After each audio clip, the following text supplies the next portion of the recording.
It just begins with one tiny act of courage. And then from there to the next one, and then the next one. Always this acting, because a lot of reflection without action is entertainment. So we cannot stay at that level. We need to act.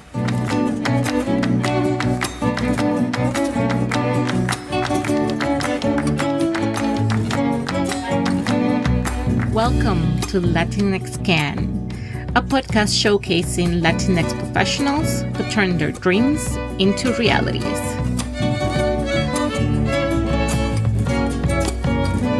I'm your host, La Doctora Jenny de Flores Delgado, and today I'm here with Dr. Alejandra Rodriguez Mielke, a bilingual DEI coach helping individuals and organizations transcend personal biases to help build inclusive and equitable workplaces. And she is here to tell you, si se puede, my friends, si se puede.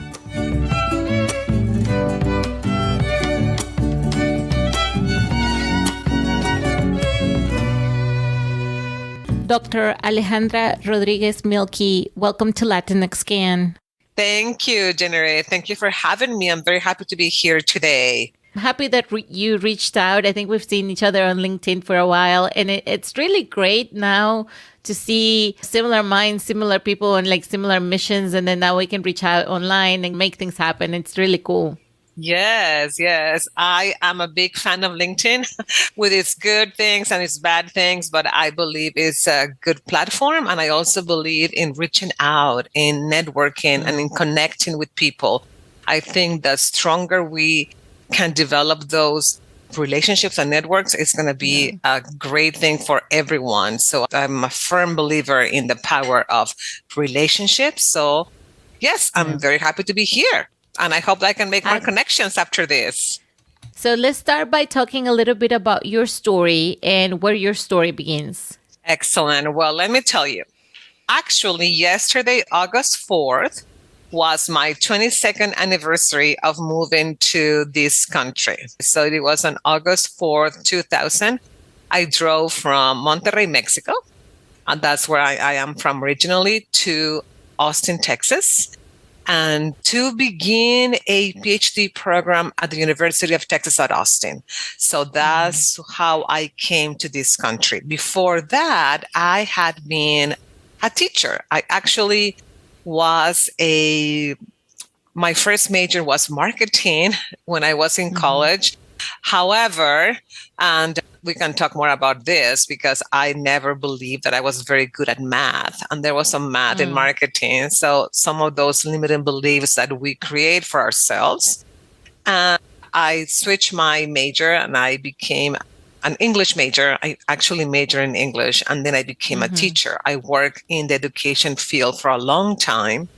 And then I decided to move to the US because I really wanted to learn how to develop truly bilingual and biliterate programs.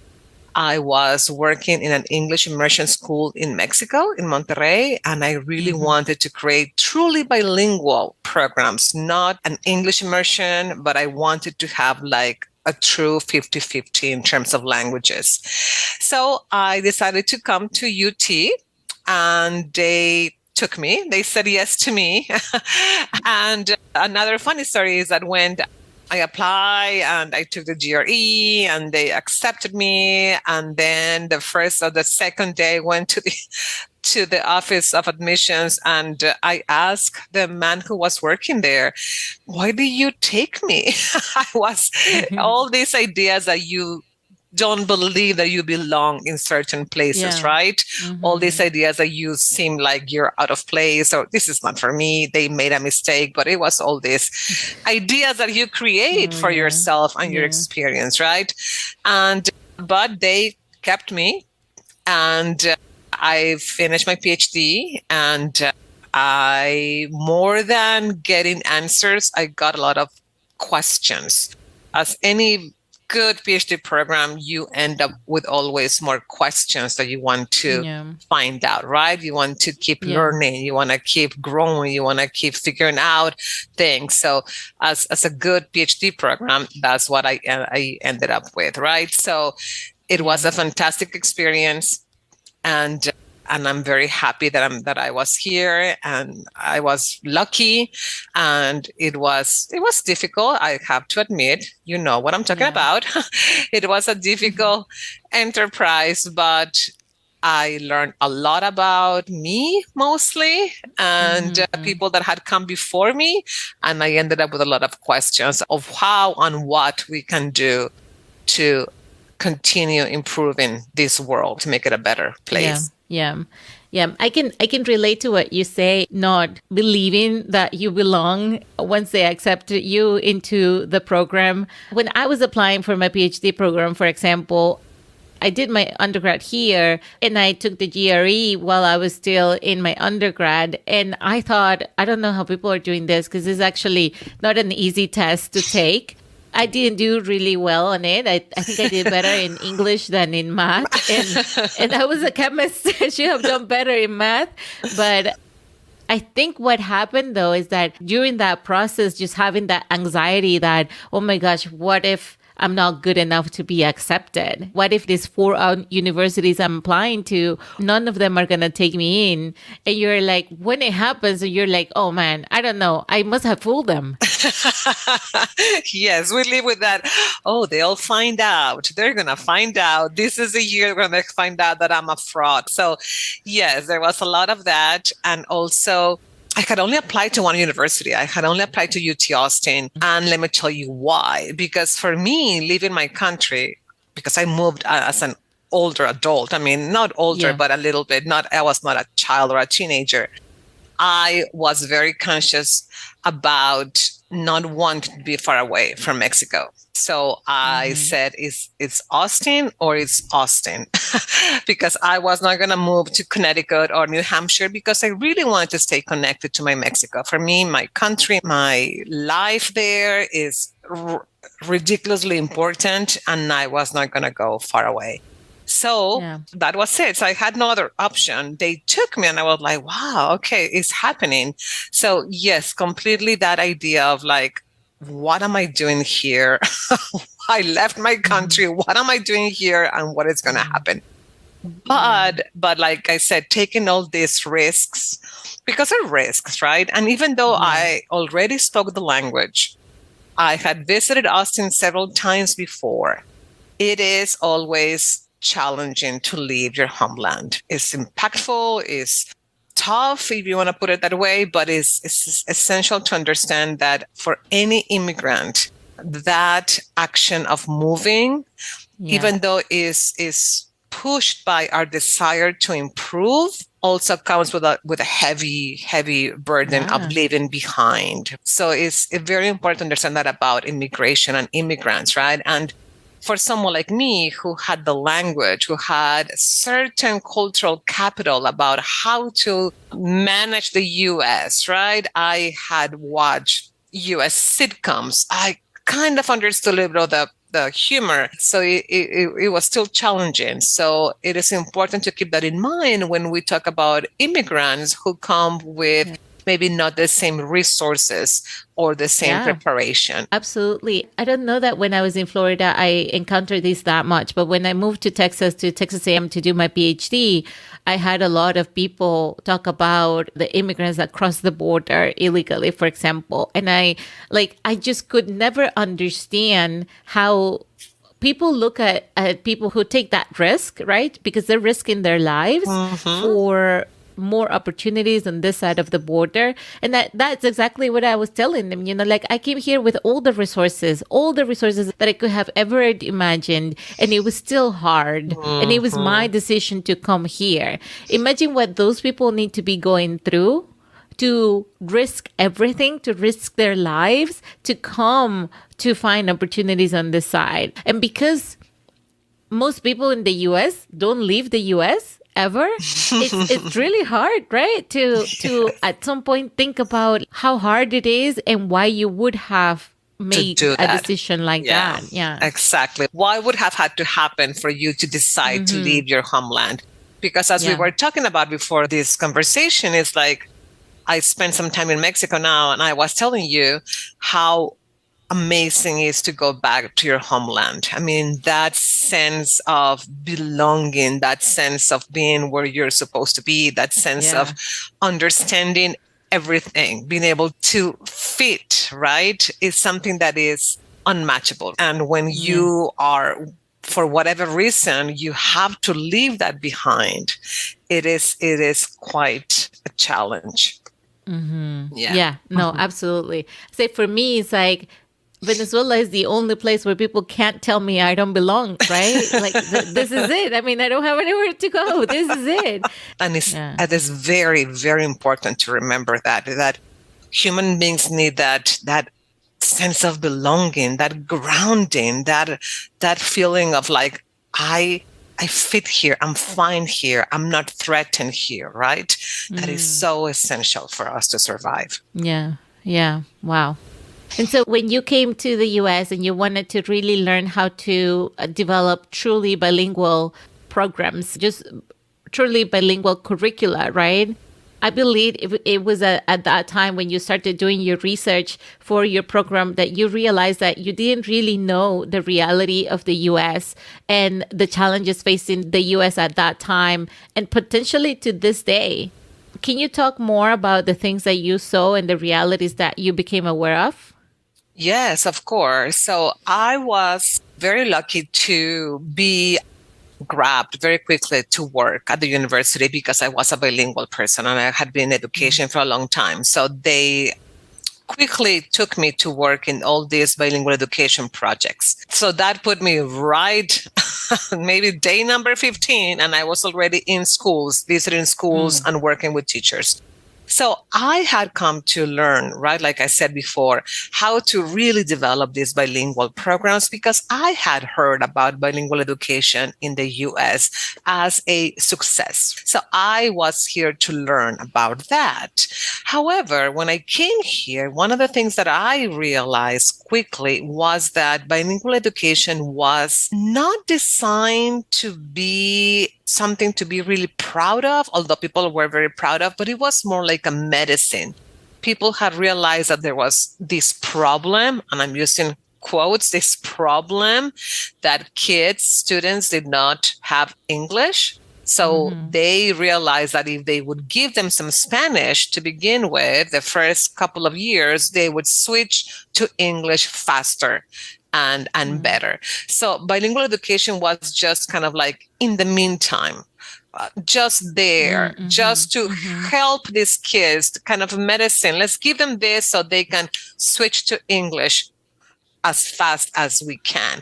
They were not concerned, and a lot of the systems, maybe the whole system or a few pockets here and there, are truly interested in developing true bilateral and bilingual programs. But mostly, and at that time especially, it was just a little time, a little help to move them into English as fast as they can, to assimilate them into the English. And that was because other thing that I realized is like these students, what the Latino community or the LatinX community was experiencing in this country was a lack of connection to what they really are. They were not understood as being powerful and talented and capable. There were always these deficit thinking views on these students that saw them as less, as they cannot do it. They'll always be behind.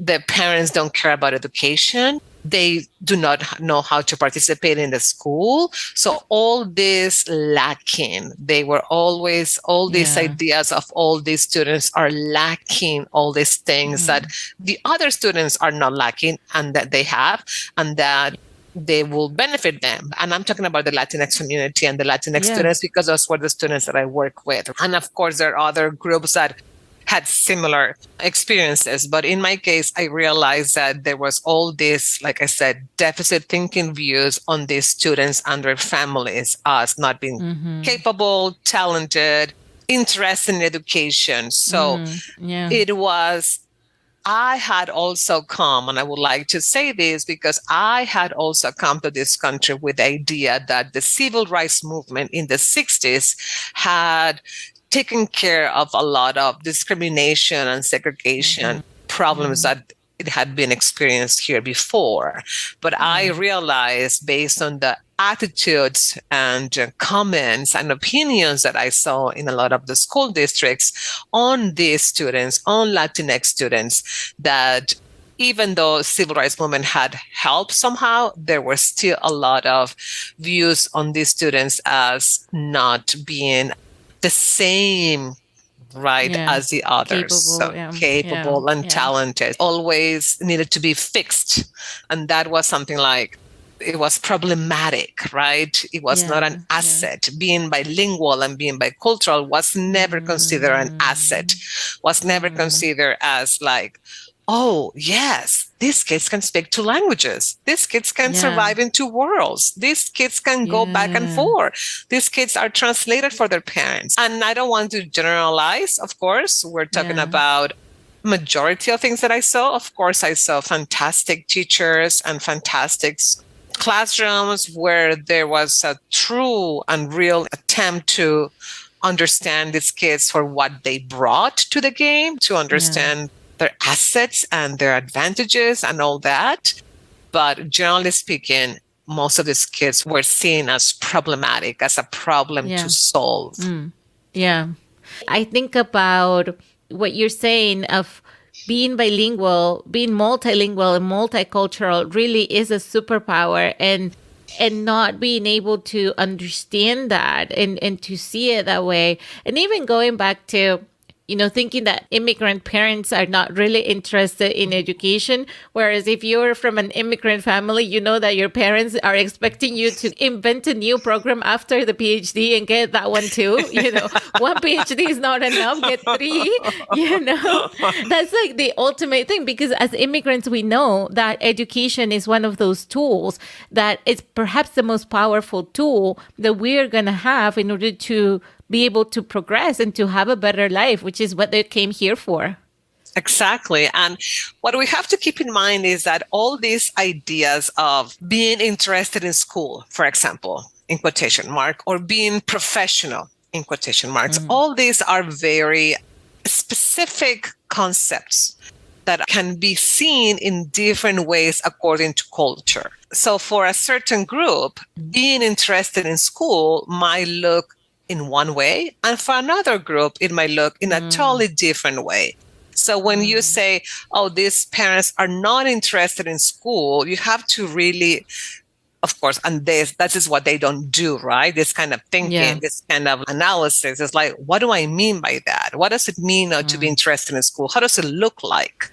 And that's kind of the thing that was never done, or I don't want to say never, it was seldom done, right? Seldom they thought about, well, maybe they are interested in school in a way that looks different to the mainstream way of being interested in school. And this is the same thing we can talk about being professional, right? Yeah. What does being professional mean is very different according to culture, or it might look very different, right? Because those concepts or those themes are arbitrary, right? They were defined by a certain culture according to very specific rules that are not shared by everyone. And that's one thing that we have to keep in mind. Yeah. And I think that's so important. I mean, there's a lot of teams. I can think of, for example, last season we interviewed Pavel Martinez. He's an entrepreneur now in New York, and he has a podcast. It's called ¿Quién tú eres? And that's what he explores. He's challenging the word professionalism and who developed those standards and who set them, and why, if professionalism is really by definition the ability to do your job well, what does it matter how you look? Right? You just need to do the job. I know. But it's all that kind of questioning that you have to engage in, right? Exactly. And it's not easy. Sometimes it's not pleasant, because you can discover a lot of things about your culture that you were unaware of, and that you're going to be, oh, I'm not sure I like this. But that kind of thinking, that kind of analysis of trying to see things in a different way, that's what I've been doing all this time. For me, my goal is always to help people understand that the reality is only true for them, that my reality is completely different to yours and to everybody else's. So you have to understand that what is obvious to you is only obvious to you. So there's that need to stop. And that's when you stop your biases, you stop your judgment, you stop your assuming, right? Yeah. And try to at least say, oh, they might have a different way of thinking. Oh, they might have a different way of believing.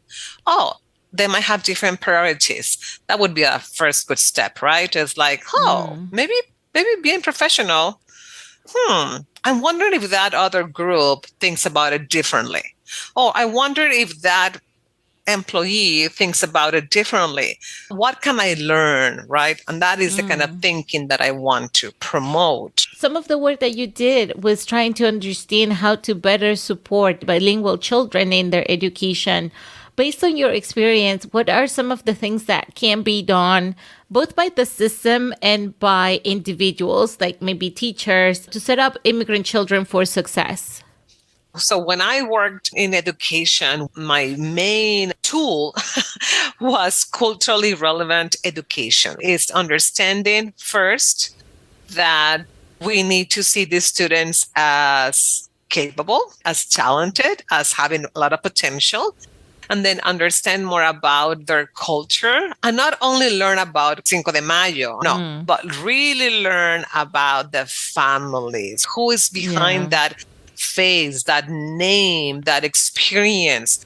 So really getting to know them. So first is expectations, having high expectations, understanding that these kids are as talented and have as much potential as everyone else. And then getting to know them, understanding both their culture and their individual experience. And then using that knowledge to create instruction, to design instruction that connects that instruction to the realities, right? One way or another, ensure that what they have lived, who they are, is somehow represented or present in the instruction. So that's culturally relevant instruction. It will be way more meaningful if that instruction is connected to who they are. If there is one way or another, they can see themselves.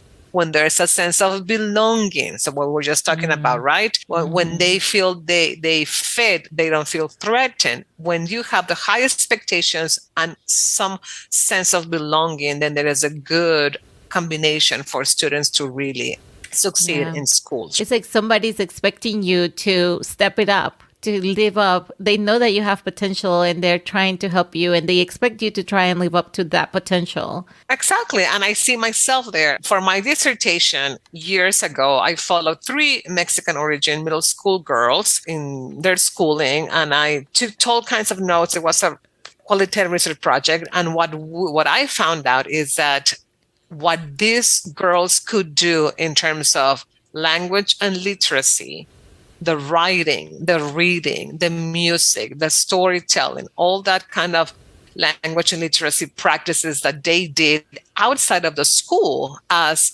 middle school girls, right? They were helpers at home or substitute mothers because the mother had to work. So they saw themselves very differently than how they saw themselves in school, because the language and literacy practices at school were completely disconnected from what they were seeing in the world. Some of them, out of those 3 girls, I know them now, so I can say some of them were able to complete a career and go on with their lives, but one of them and the other 2 were not able to really finish school. They never finished, but they were the ones who were really suffering from that disconnection, where they really did not see themselves in school as talented, and they did not see themselves as belonging. So, and that was very interesting to see who the girl who assumed that schoolgirl identity, because she saw it as like, this is it. I have to take advantage of this because this is my way out of poverty. She assumed that school identity. She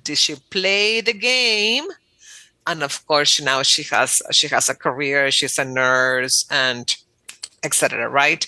But all that is a kind of thing that we could have high expectations and develop strong connections. That would be what I have always advise schools and Yeah. educators to do? I asked because I've heard these stories of teachers telling Black kids that they can't achieve. Or I have one a very good friend who is also Black, and she said, "Oh, my teacher in primary school told me that I didn't really need to learn math because all I needed it was to balance my husband's checkbook. And so I didn't have to worry too much about it." I always thought that those were like stories people told, but they were not real. Until one of my friends from Venezuela, she first migrated to Peru, but now she came to the United States. And their kid was 7 years old. They enrolled them into a dual bilingual program at the school. And so she tells me a lot of things about the teacher because the teacher is not very patient with her kid. And so one time she told me, though, that her kid and the other kids in the complex where they live, they all go to the same school. And they all came over home to their houses and said, "Mom, the teacher today told us that we didn't really have to care much about politics because we're never going to be able to vote in this country." She told me that, and I was like so enraged. And it's not that the teacher is saying those things, is that it's making an impression because more than one kid came home saying, "Oh, we're never going to be able to vote." And these are the teachers, not all of them, of course, because I know other teachers that work in similar programs and they're more aware of the circumstances. But to have teachers be in classrooms with kids that are recently migrating, they're learning into languages, they're trying to learn English, and to tell them that at 7 years old, it's just one of those things that is like, wow. I mean, I thought it wasn't true, but it truly is. It happens. It happens at all levels. And we know that those are called microaggressions, right? Some people call them microaggressions. They might be macroaggressions because, like you said, it can have a strong impact on the kid, but it happens at all levels. I saw it in schools and I see it now as I work with Latina professionals and in the for-profit world. It happens all the time.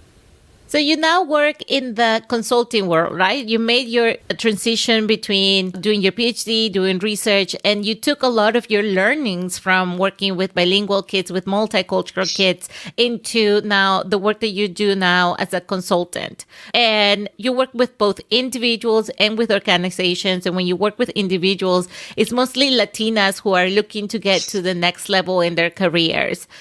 When your clients come to you, what are some of the most common challenges that you see them facing? And what are the top 3 pieces of advice that you give them to help them surpass those challenges? Yes, well, I'm very lucky, extremely lucky to work with these beautiful, powerful Latinas. I always say that, I always get the best ones, which cannot be true, right? Because there's no way to select. So it means that they're all fantastic. They're all super talented. We are, you and me, right? But mostly they come because they are tired of living and working in places that do not see them, right? They are tired of hiding. They're tired of playing small. They're tired of living that life that they know deep down is not enough, or then they can get more, right? So there's always this need to get more. And it can be more confidence, more freedom, more inner peace, more finding a way to keep advancing professionally. And that indicates some kind of transition. So if it's a real, more concrete transition, right, like a new job or become an entrepreneur, or a more abstract transition in terms of gaining more confidence or developing leadership skills or being more visible or learning how to self-advocate, all those things, they come to me with they want some kind of change, some kind of transition, right? Now, the ones who come with me are the ones who really were able to something click at some point. They really listen to them or they hit bottom, right? How do you call that one? When they're really, really like, okay, I cannot continue like this. So those are the ones who listen to that voice and decide to do something about it. Because sometimes we listen to the voice and you're like, no, this is it. This is the way it is. That's fine. I'll continue. I'll change it later. Oh, I can't do it right now. But the ones who come to me are the ones who listen to that little voice and they're like, oh, something can be done.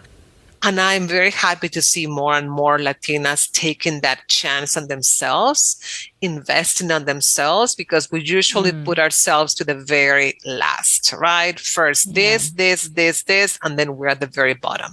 So I'm happy, and I keep pushing them like to invest in yourself, because once you do that, once you invest in yourself, once you develop your leadership, your knowledge, your skills, no one can take that away from you.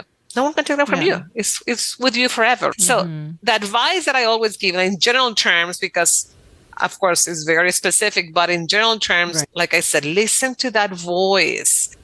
Listen to that voice. You can call it intuition. You can call it whatever you want to call it, but listen to that voice that you have inside. And it's always there. It's always there. And if you don't listen to it, who's going to listen to it? Nobody. Nobody is inside you. So if you don't listen to it, nobody else is going to listen to it. And then my next advice is act on that voice. Make a tiny act, a tiny act of courage. It can be a phone call. It can be a reaching out. It can be one email, one act, one tiny act. It just begins with one tiny act of courage. And then from there, do the next one, and then the next one. Always this acting, because a lot of reflection without action is entertainment. So we cannot stay at that level. We need to act. And then, of course, is like I said before, is decide to invest in yourself, decide to really do something about it. Because once you have those skills, that confidence, that courage is something that no one will take away from you. It's a transformation that is also very gradual. You might not completely see it, but it's there. And you will never be the same. You will never be the same person that you were before. And then if you keep building on that gradual transformation, it will only go upwards. One of the things that I see often, not all the time, and I contrast it to myself, and probably I shouldn't be doing that, but I see a lot of people who say that they want to do something, but I don't see them actually doing anything about it. Like they want to change a job or they want to do something different. I'm usually a person who tries to offer solutions. Maybe that's not what they're talking to me for, but I'm still trying to offer solutions, right? And I would say, oh, maybe you can do this, or maybe you can try and do this. And I don't see them doing it. And then I'm like, oh my gosh, for me it's so frustrating. And I was like, oh my gosh, just go do something, And that's why coaching, and the coaching that I do, the transformation coaching, is not exactly about giving advice. And that's what also one of the things that made me fall in love with coaching. Because as a researcher and a trainer working for the university, I train hundreds and hundreds of teachers, maybe thousands of teachers. And they all nod their heads, they said yes. And then they stand up and do whatever they want to do, or the opposite. Because human beings, we need to have that sense of ownership. We need to really go deep and understand, what is it that I really want? What do I really, really want? Because when you have that understanding, and when you understand your why, then is when action starts happening. And that is the great thing about coaching. It's like, okay, it keeps you accountable. It keeps you like, okay, why are you not doing this? Not that nothing is wrong or right? It's like, if you are not doing it, there's something there that is impeding you, that is making this hard for you. What is it? And yes, people sometimes don't do the advice that we give them. So that's why my coaching is not about giving advice. It's because I understand that they have to get their buy-in. They have to understand their why. Because when you know, Jenna, because someone like you and me, we have left countries, left families. We have this big engine inside us. It's like, I'm going to do this, and I'm going to do this. So to get to that point, it needs a lot of self-awareness and understanding yourself, and understanding that, okay, little by little, tiny act of courage by tiny act of courage, little by little, you can get what you want. But you have to know what you want to begin with. Yeah. And one of the things that I learned from talking to you is this concept of the white female supervisor, right? And I must say, I hadn't heard of the term, but I have certainly lived it. And like the thing is that when I was in grad school, when I first got into grad school, I wasn't aware that women were seen less as men in technical fields. I learned about it from women in science and engineering, and I was like, oh no, that's not possible. We have to support each other and we have to support other women. And I was like, okay, great. Women supporting women. And then when I started working, I was like, I was not aware that there was a difference between white women, Latina women, Black women, and Asian women. And I was like, what are these people talking about? We're all the same. We're all women. We're all here to support each other. But that was not true. And I had a white female supervisor. I had 3 white female supervisors in 2 years. So can you talk a little bit more about the concept, what the concept is all about, and some of the tips and tricks that you share with your clients that are facing that challenge? Yeah. So I'm not sure if it's like in the literature, we're going to find the white female supervisor concept, right? But from my experience, as I listen to all these Latinas who approach me, I have seen and heard a lot of these similar experiences like the ones that you were talking about, right? When there is this white woman in a supervisor position that instead of finding ways to support and help you as woman with woman, they take another role of impeding your success, of making it more difficult for you, of demanding more things than they would demand a man, for example, or being less understanding or being less compassionate, not being the best leaders that they can be. So I've heard a lot about this, a lot of the complaints about this white female supervisor. And it's difficult. It's like, we're supposed to be helping each other. We're women. We're all women. So unfortunately, it's not the case. So we live in a society that is still learning how to be aware of these things and learning how to be better allies, right? And some of us are going in that direction and some of them are also learning better, but we're not there 100%. Now, when I work with my Latinas, the first thing is like I work on the understanding that we cannot take things personally and as personally as they feel, because sometimes they're personal, sometimes not directly to you, right? There's no confusion about that, right? They were done to you.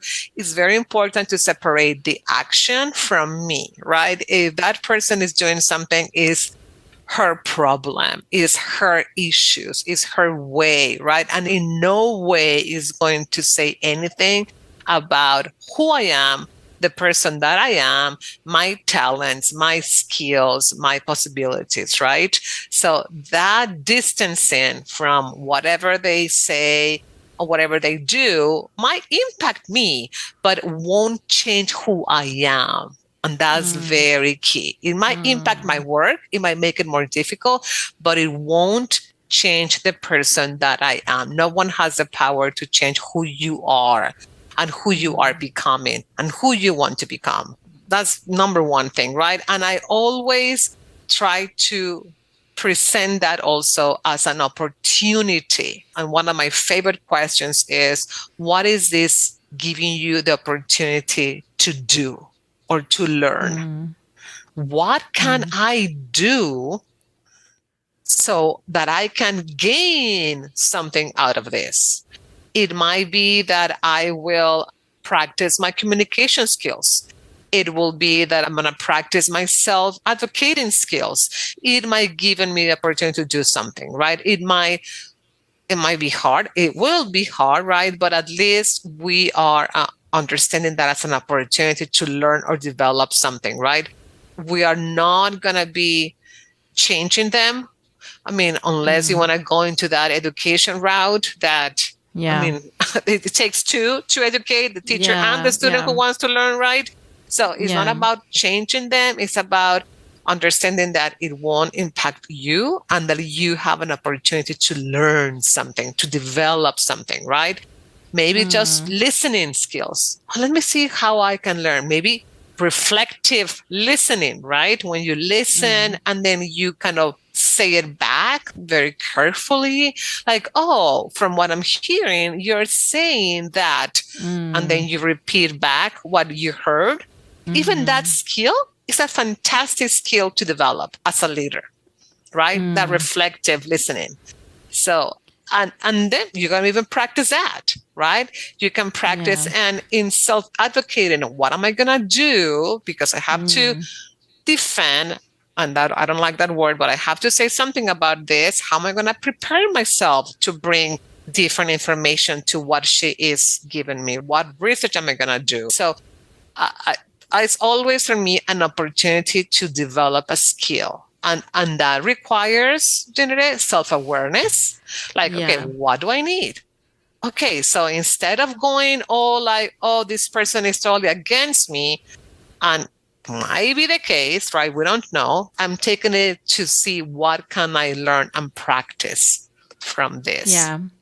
I have a very, very, very clear experience in my career, and it was my first boss. It was my first female supervisor. We didn't really get on the same page from the beginning because I thought she lied to me, and I don't have a very good poker face. So she could tell that was not okay with me. But in any case, I had done really good work, and we sat in a feedback session, and she told me that we had knocked it out of the park. Well, all this time I had told her that the assignment that I had and the role that I had was not challenging for me. And so I was like, in my mind, I was like, I don't know how we knocked it out of the park, because I've been telling you this is not what I was looking for. But okay, anyway. So we sat at the end of the rotation. I had a feedback session because I had to give back feedback on, it was like probably my performance report or something like that, my target agreement, we called it. And I was very naive. I didn't know that I couldn't be honest, actually. And so I was very, very honest. And it was very clear to me that she changed her opinion based on the feedback that I gave her. She at that point told me that I was opinionated, that I had very strong points of view, and I didn't listen to other people. And once I made my decision, I had no way of changing it, and I didn't care about anybody else. And she's like, is this a surprise to you? Is this news to you? And I was like, no, I know that I have very strong opinions. I wouldn't be here if I didn't. I know what I'm doing. I did a PhD. The opinions I'm giving you are based on the knowledge that I have. However, I was actually trying to be more open-minded. So this is me trying, you know? and there's always a point of, I always see my life in this learning framework. Yeah. Like I'm learning. In your example, was the learning about not being that honest, or was the learning about what? I mean, we don't have to. Yeah, it was about filtering, right? Filtering, or maybe. Okay, so then as a leader, right? How am I going to be honest in a way that is not dangerous to me, right? I mean, like, oh, there has to be ways. I mean, of course there are ways, right? That leaders learn how to communicate honestly without any kind of damage. So I'm going to learn that, right? I will continue learning that. So it's always that learning. What am I doing? Maybe I'm just learning about how things work in the company. Okay, I'm learning. But it's a very different perspective to see life like that, your work like that. Like, I'm learning. I'm having the opportunity to learn that from the attitude of it's against me and she is against me, which might be true. I'm not saying that this is not true. But it is a more growth mindset perspective to think about it in the other way than to stay in this other energy of things are against me and I cannot do anything, right? So I don't want to diminish what Latinas have gone through, especially after the pandemic. The numbers are terrible. I mean, the number of Latinas that lost their job during the pandemic is ridiculously high. So I don't want to diminish how we have lived, and others more than me have lived under this oppression, this a lot of trauma. But I also want to give them the tools so they can reframe their thinking and they can start seeing possibilities, because from that place, there can be more growth and more advancement. Yeah, and I think what you mentioned of distancing yourself, even though it feels very personal, distancing yourself so that it doesn't change you, that is something super, super important because I went through that. Like whatever feedback she gave me, even though I fought my way out of it, even though I said, okay, I'm gonna sit in front of you, I'm gonna take in your feedback, and I won't say anything back because you're already telling me that I'm opinionated. If I'm telling you that I don't agree with you, I'm only reinforcing what you believe. But I'm gonna stay here, I'm gonna stay quiet, and I'm gonna fight my way out of it in a different way. But even then, when I moved on to the next role, the feedback at the end of that role for 8 months was, "Oh, you need to be more spoken, like outspoken." And I was like, "What the heck?" And she's Yeah, like, I know. You're like making yourself smaller, you're diminishing yourself." And I was like, "Yeah, because this other lady told me that I was too much." Opinionated. And perhaps something to do when you have that kind of feedback is to ask, what do you mean by opinionated? Right? What do you mean by that? Can you give me some specific examples? And again, that reflective listening. So I'm hearing you say that you believe I'm opinionated. What does that mean to you? How does that look to you? Then that makes that other person be more specific, right? Sometimes feedback is good. And when we get it, we want to make sure that it's really good and it's going to help us because we are in this growing enterprise. We are in this growing mode of always learning. And then when you go to another job, you can also start gathering information and like, okay, how does a game is played in here? Right? How does the game play in here? Not because you're going to simulate and you're going to play the game. It's because you want to grow. And in your growing, you have to understand how different workplaces work. So you can be able to see, okay, I need to stay true to myself, but I also need to understand how the things are happening in this place, right? Yeah, totally. Yeah. Absolutely. Definitely. And so the other part of your work is with organizations, right? Trying to help them be better in the efforts of diversity, equity, and inclusion. So I don't have to say that after working in 3 places, I think corporate America still has a long way to go to become more inclusive. But what is your assessment of the situation working with these organizations?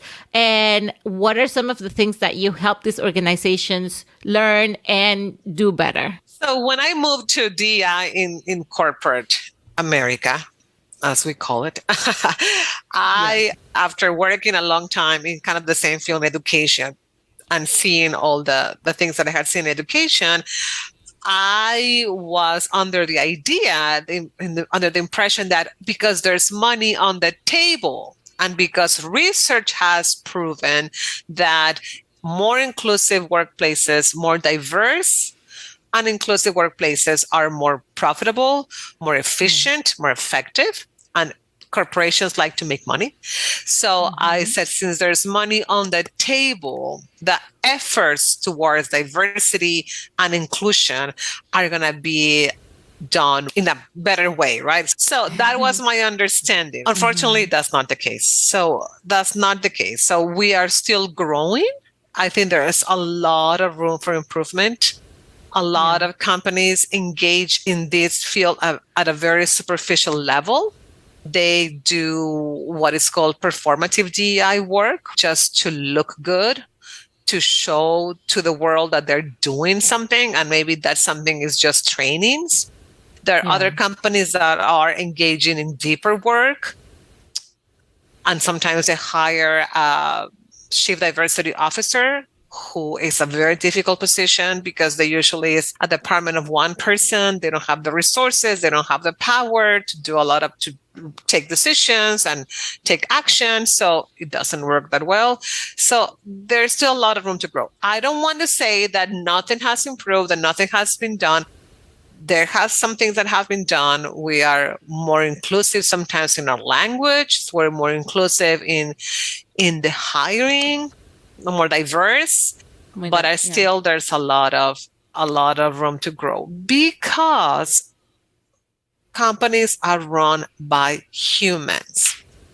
And as humans, we are flawed, number one, and we are biased. Whether we want to accept it or not, we are biased. And unless humans, leaders, CEOs, unless they really decide to go and do this inner work to really understand who they are, what are their biases, what are they bringing to the table, any kind of DEI effort is not going to be sustainable. It's going to stay at a superficial level. And that work, like I said at the beginning, is hard, it's difficult, it's not pleasant. It's not pleasant to really take the time, not only to go through an unconscious bias training. That one can be done online if you want to. I mean, that is not enough. It's something because it gives you knowledge, but the next step is to really understand what are your biases. And we're all biases. I'm Mexican and I have biases, maybe even against some Mexicans, or that's the truth. But until I understand me, now, of course, being in this field for such a long time, I can feel the feelings and I can understand my reaction to certain people or to certain groups or to certain this. And I can catch myself and say, okay, what's going on here? Right? And it's extremely important because decision making is based on these biases, whether we want it or not. And leaders make decisions all the time. How many decisions do you make a day? Right? Think about this. How many decisions do they make a day and how are those impacted by your biases? So decisions are important. So therefore they have to go through this inner work, right? This inner work to understand who they are, how do they see the world, and how that is different from the person next to them or the person that works for them or the person that managed them, right? So that is very, very, very difficult and very important to understand. Because then that is going to affect the way that you understand vacations or trips, the way you understand time off, the way you understand what Sundays are for. But that inner work is the one that is going to allow you to really understand who you are and catch yourself, right? Catch yourself before a decision is made, a decision that can impact a lot of people, clients, customers, right?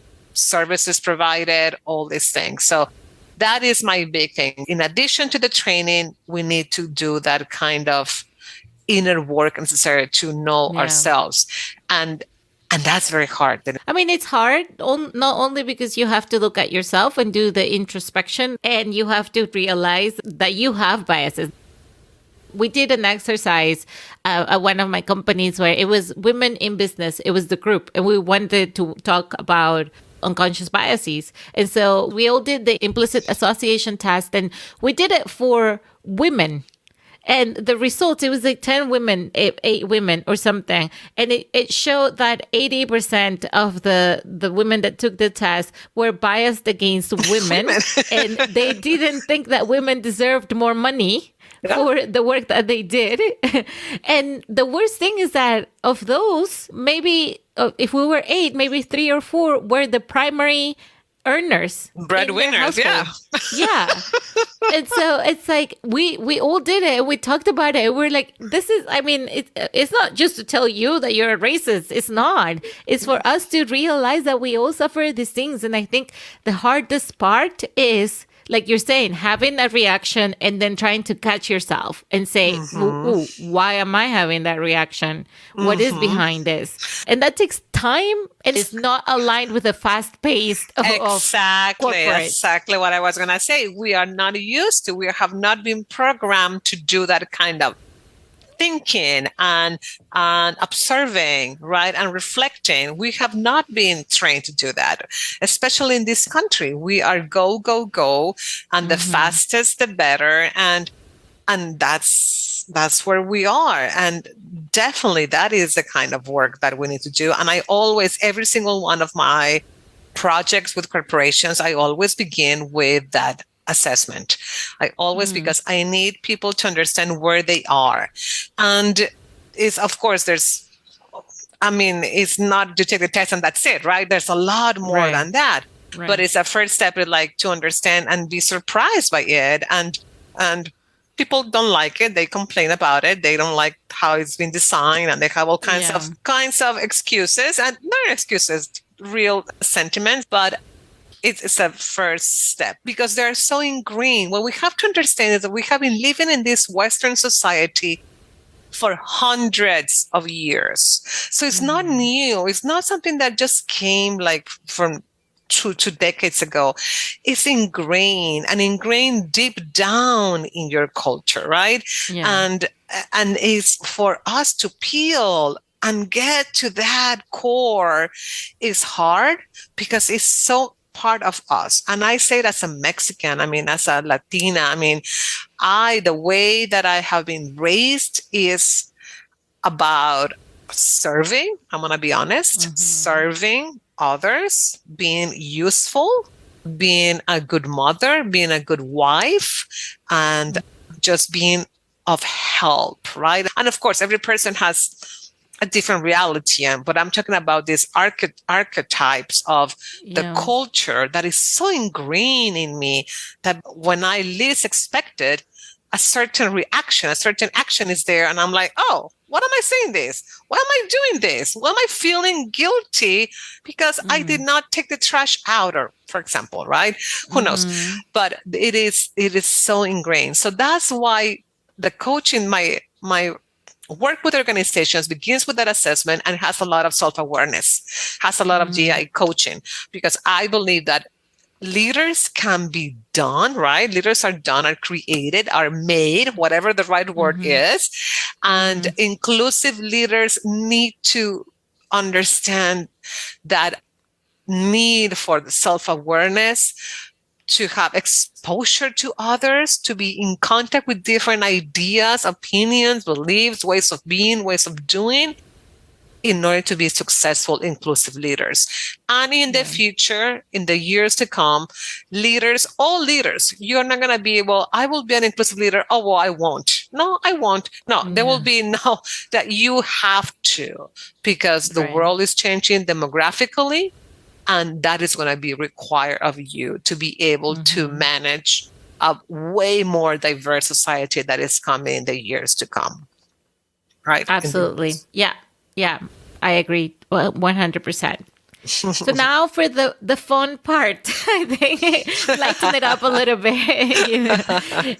Imagine a friend of yours comes to visit you in your city and they want you to show you around, but you're traveling and unfortunately you won't be able to like show them that local feel of the place. So what are the top 3 places to visit or things to do that you would recommend them to do in your city? In Austin, Texas. I'm in Austin, Texas. So now it's pretty famous. So everyone knows about Austin and wants to come. But so, yeah, Austin has grown a lot lately. But my first recommendation is do not come in the summer. Come between October and March. That is the best time to come to Austin, number 1. Number 2, is go and enjoy the Lady Bird Lake that crosses the city. It's a fantastic, and you can do kayaking and surf. How do you say that? Paddle surfing or whatever. Paddle boarding. Paddle boarding. So it's fantastic. And then you can see downtown has a lot of restaurants, and it has grown. It looks like a little big city, which is very different from the Austin that I saw when I moved here 22 years ago. And then after that, you have to go and have some good food. We have great, good food. There are a couple of very good Mexican restaurants that I'm very happy, that I'm very glad that they exist. I won't say the names because I don't want to, but find out about some good Mexican places to have some good food. And definitely have margarita. They have very good margaritas in this town. Awesome. Yes. Awesome. Well, Alejandra, thank you so much for joining us in the podcast today. Oh, thank you for having me, Jenny. I had a great time. Thank you for listening. If you want to put a face to the voices you just heard, follow us on Instagram, Twitter, and TikTok at LatinX Can. If you have questions or feedback, you can email us at latinxcan@gmail.com. And if you want to support our project, please leave a review. We have made it easy for you and added the links to the show notes. That's it for now. Don't forget to hit that subscribe button and remember, unidos somos más.